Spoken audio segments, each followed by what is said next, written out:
Hello students, welcome to science class. I am Rashmi from Raj International School and today I am going to explain chapter number 11 and name of the chapter is transportation in plants and animals.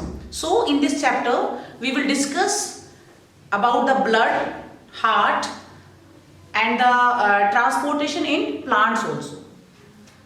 तो बच्चों देखो आपको पता है कि हम हमारी life को सरवाइव करने के लिए या हमें आगे बढ़ाने के लिए लाइफ को खाने की ज़रूरत होती है, फूड की रिक्वायरमेंट होती है और फूड जब हम खाते हैं तो हमें एनर्जी मिलती है उससे और उस एनर्जी का यूज़ हम जो भी हमारी एक्टिविटीज़ होती है उनको कंडक्ट करने के लिए करते हैं।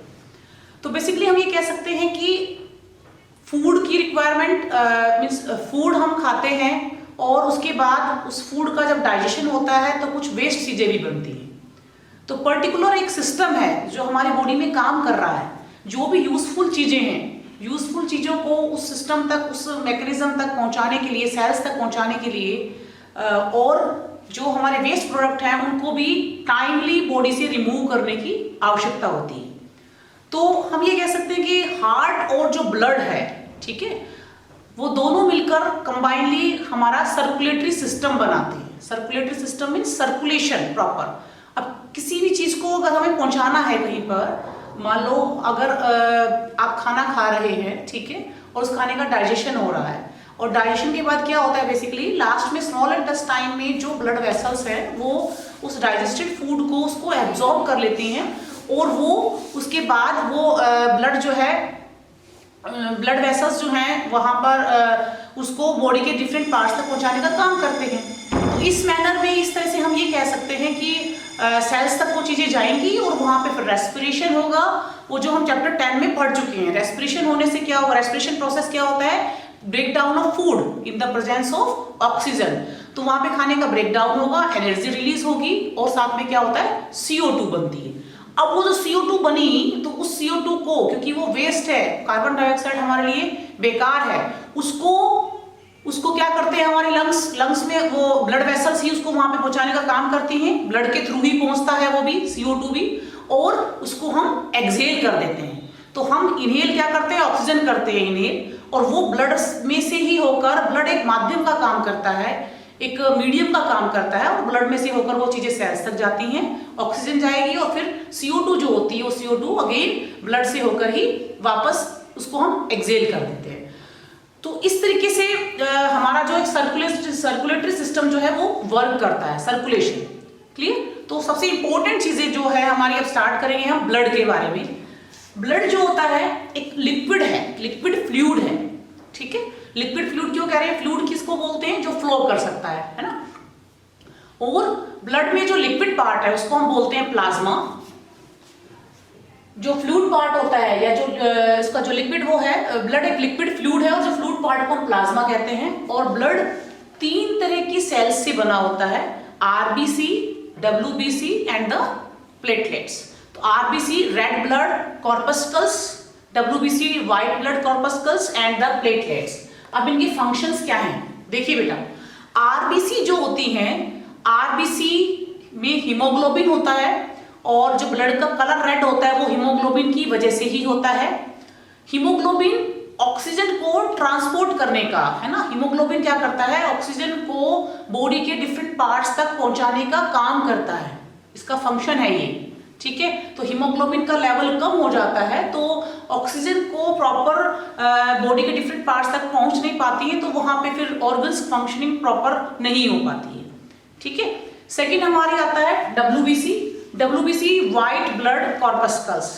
ये जर्म्स से, जब भी कोई बाहर से कोई भी जर्म्स हमारी बॉडी में एंटर कर जाते हैं, ठीक है, कोई भी पैथोजेंस कहें या जर्म्स कहें हम, तो उनके रिगार्डिंग उनसे फाइट करते हैं।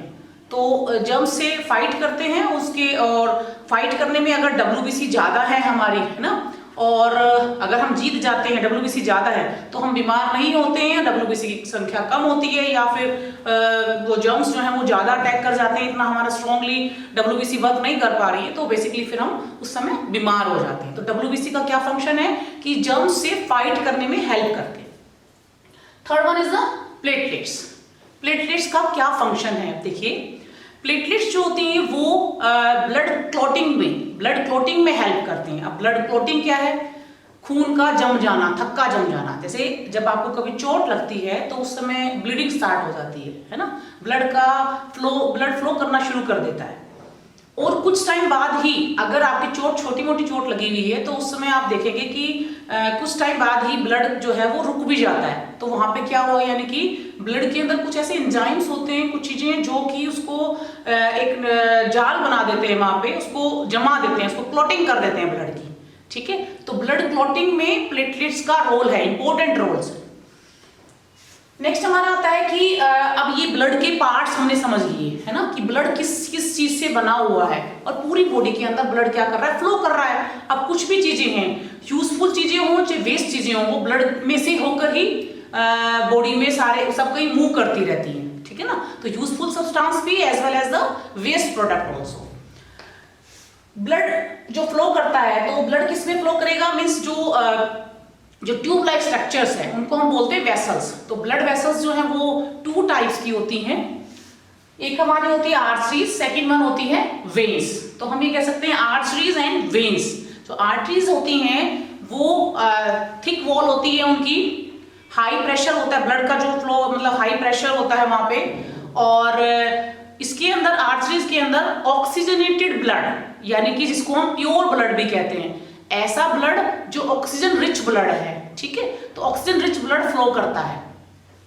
जो वेन्स होती हैं वो थिन वॉल्स होती हैं, उनमें मतलब उनकी वॉल थिन होती है और उनके अंदर डीऑक्सीजनेटेड ब्लड, या ये कहें हम carbon dioxide rich blood flow करता है। अब आपको यहाँ पे ये लग रहा होगा कि ऑक्सीजनेटेड ब्लड या डीऑक्सीजनेटेड ब्लड क्या है। देखिए बेटा, हार्ट क्या करता है, हार्ट पंपिंग का काम करता है। ठीक है, तो हार्ट के पास अब हमारी जो बॉडी की सेल्स हैं, जब वहां पर अभी आपको मैंने बताया कि CO2 वेस्ट प्रोडक्ट बनता है, फूड का ब्रेकडाउन होता है तो उस समय ऑक्सीजन की रिक्वायरमेंट होती है, और जब उसके बाद फिर एनर्जी रिलीज होती है, और एनर्जी रिलीज होने के साथ साथ CO2 बनती है। तो वो CO2 कहाँ जाएगी, ब्लड के अंदर जाती है।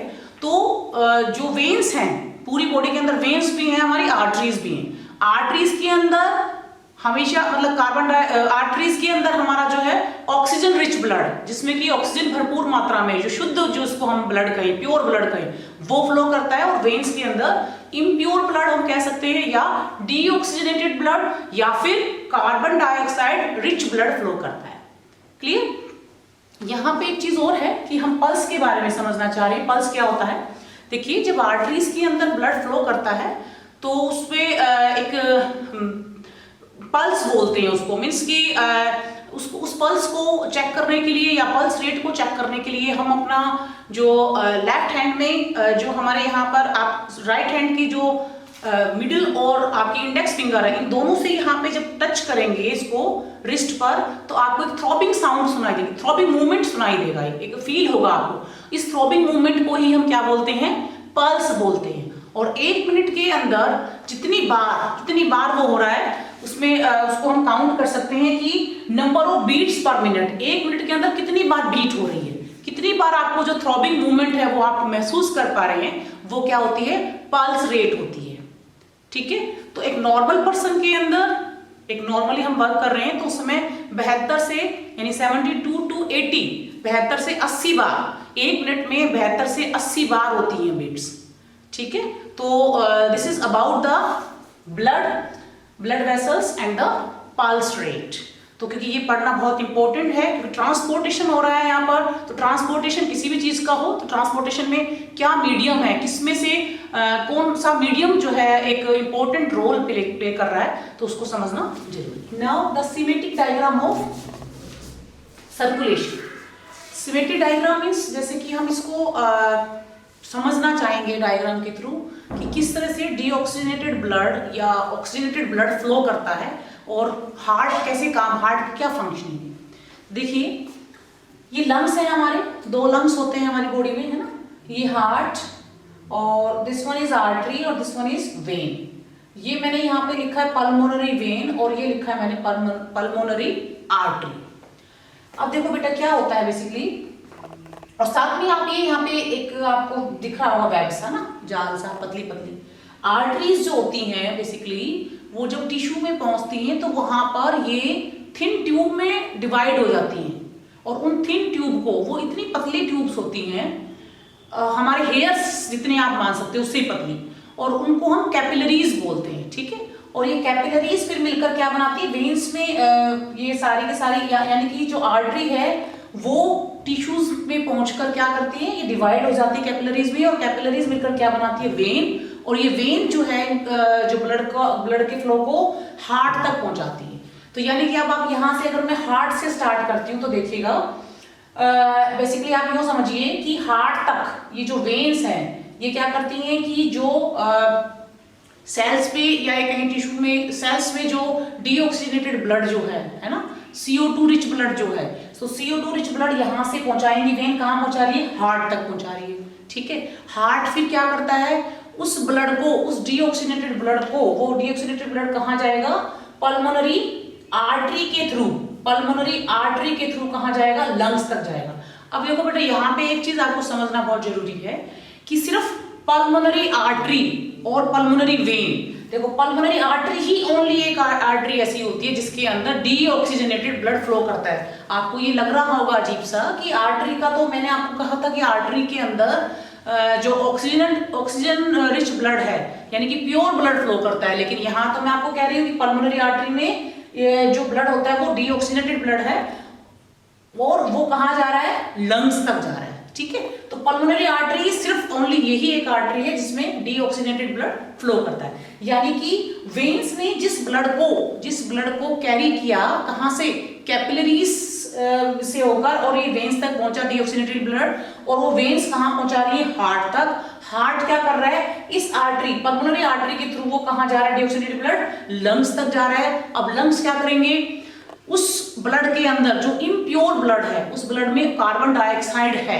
वो कार्बन डाइऑक्साइड कहाँ जाएगा, लंग्स तक जाएगा, और लंग्स में जो हमने इनहेल किया O2, वो O2 उसके अंदर ब्लड में चली जाती है। अब वो ब्लड कैसा हो गया, प्योर ब्लड हो गया। वो प्योर ब्लड फिर कहाँ जाएगा, पल्मोनरी वेन, और पल्मोनरी वेन के थ्रू कहाँ पहुंचेगा, दोबारा से हार्ट तक पहुंचेगा, और हार्ट उसको बॉडी के डिफरेंट पार्ट्स तक यानी कि आर्टरी के थ्रू वो फिर सब कहीं पंपिंग का काम करता है, ठीक है। तो यानी कि पल्मोनरी आर्टरी में इम्प्योर ब्लड और पल्मोनरी वेन के अंदर प्योर ब्लड फ्लो करता है। तो this one is the semantic diagram of the circulation, ठीक है। सिमेटिक मींस हमने इसको एक रफली तरीके से इसको हमने समझा कि किस किस तरह से किस किस ऑर्गन का क्या फंक्शन है।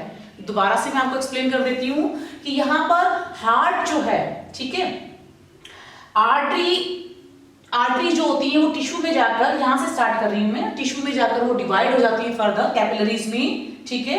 कैपिलरीज मिलकर क्या बना रही है, वेन्स। तो कैपिलरीज के जो वेन्स के अंदर जो है वो डीऑक्सीजनेटेड ब्लड है जो टिश्यू के अंदर बना है, डीऑक्सीजनेटेड ब्लड वो हार्ट तक जाएगा, हार्ट पल्मोनरी आर्टरी के थ्रू डीऑक्सीजनेटेड ब्लड को लंग्स तक पहुंचाएंगे। लंग्स में से गैसेस का एक्सचेंज होता है O2 और CO2 का, और वो जो CO2 है वो लंग्स तक जाती है, और O2 लंग्स से उस ब्लड में पहुंच जाएगी। अब वो ब्लड प्योर हो गया है, ऑक्सीजनेटेड ब्लड, अगेन वो पल्मोनरी वेन के थ्रू हार्ट तक आएगा, और हार्ट उस ब्लड को फिर बॉडी के डिफरेंट पार्ट्स तक पहुंचाने का काम करता है। तो इस तरीके से ये जो सारा का सारा हमारा सिमेटिक डायग्राम है। तो इस वीडियो में हमने ब्लड के बारे में, ब्लड वेसल्स मींस जो ट्यूब लाइक स्ट्रक्चर्स है जिनमें कि ब्लड फ्लो करता है, arteries and veins, basically main इनके बारे में हमने समझा। ब्लड की जो तीन चीजें जो मिलकर ब्लड को बनाती हैं, ठीक है, उनके बारे में हमने डिस्कस किया। और नेक्स्ट वीडियो में हम हार्ट बीट और ट्रांसपोर्टेशन इन प्लांट्स ये सब डिस्कस करेंगे। If you have any doubt in this video lecture then you can contact me. Thank you. Have a nice day.